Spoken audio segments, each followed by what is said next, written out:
we talked about planning. When you order this morning, you are the first ones anywhere in the nation to be able to order any of the items that you see in this hour. I know you're coming up with Carolyn later on in the day. We are. And then much later in the afternoon. It's 6 a.m. This is your first chance to get first in line, premier seating. You're the ones who get to pick what you want. These are brand new today. This is the perfect plant for those of you who have shady areas where nothing has been able to grow before. Right, this is the Spanish Bluebells collection, and like you're saying, this is wonderful for your shady gardens under your large deciduous trees. We call this an undergrowth plant. Typically, undergrowth plants are only green, but this Bluebell collection is going to bring you colors of that porcelain blue. Here you can see the ivory white and a crystalline pink in every collection. You're getting all three of those colors. And they're fragrant. And they are fragrant. You know, to me, this is kind of like a lily of the valley plant.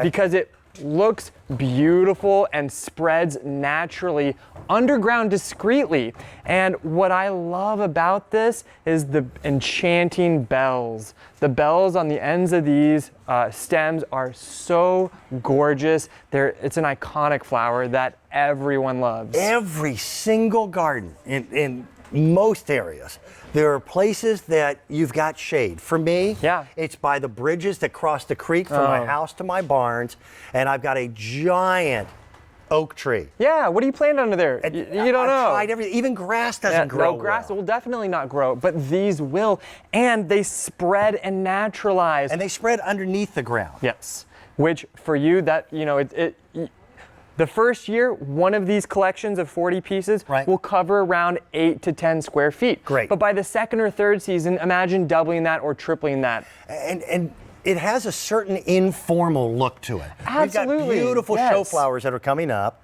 Flowers that when you clip them and put them in a vase will highlight an entire room.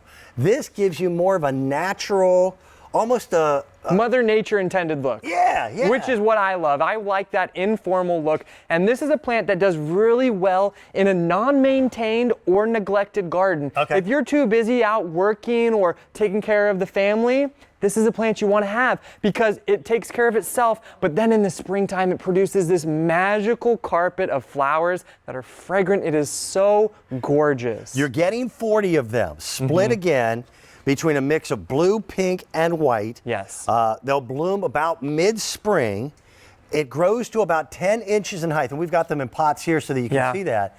But it's a wonderful way to be used as really ground cover, if you will. Absolutely. It's definitely, I would definitely consider it a shade-loving ground cover. And there's a couple different types of bluebells out there. You have the English bluebells, the Virginia bluebells, but the Spanish bluebells are the best because they have the largest flowers. They're hardier. They're more hardy. They have the largest flowers on stems that are stronger. So unlike the English bluebells, you'll see them, they're kind of droopy. These ones are very strong. They actually gaze up at the sunlight, and that's why they're so strong. And you can see these flowers are so gorgeous. They're wonderful little delicate touches of color. But they are so robust in the garden, and I just love them. Can I preach for 20 seconds? Absolutely. Please. Make it 30. I'm a farmer. I raise livestock. I've been farming now for over 20 years, and it's important to me that we replenish our backyards and our environment. Honeybees are one of the most important living creatures on the planet. I can't grow a single crop without honeybees. When you plant flowers like this, you are giving, it's Meals on Wheels, open invitation, all you can eat buffet to honeybees. And I'm begging people to consider putting more and more pollination style flowers into their gardens, not just for the joy that we get from seeing the colors, but for what it can do for us.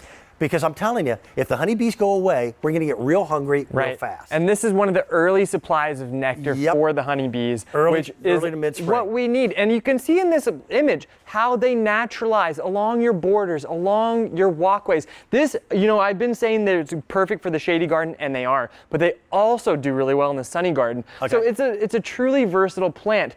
And what I love, you know, like you were saying, in an informal look, I have a... for some of the bulbs are really really cute. I love planting these. I call them potatoes. Yeah, they kind of look like little potatoes. And they're so easy to plant. You just kind of scatter. Yes, you Just like scatter that. them. However Yep. they land is the perfect place to plant them. Yeah, you don't. That's what I love. You don't want to checkerboard these because No. Mother Nature doesn't work in exact. She does no, not at all. Yeah. She has her own whims and ways, That's and beautiful. that's exactly how you should consider planting all of these bulbs. This is one of my favorite collections. Pick them up in multiples, cover larger areas. Look at that, 40 pieces. Decorative flowers will be so fragrant. You have no idea. Wafts of this spring fragrance like you've never smelt before. We've got a lot coming up. I want to remind you again, the entire show is a collection of 326 pieces, including the Bluebells that we just showed you. Pick up the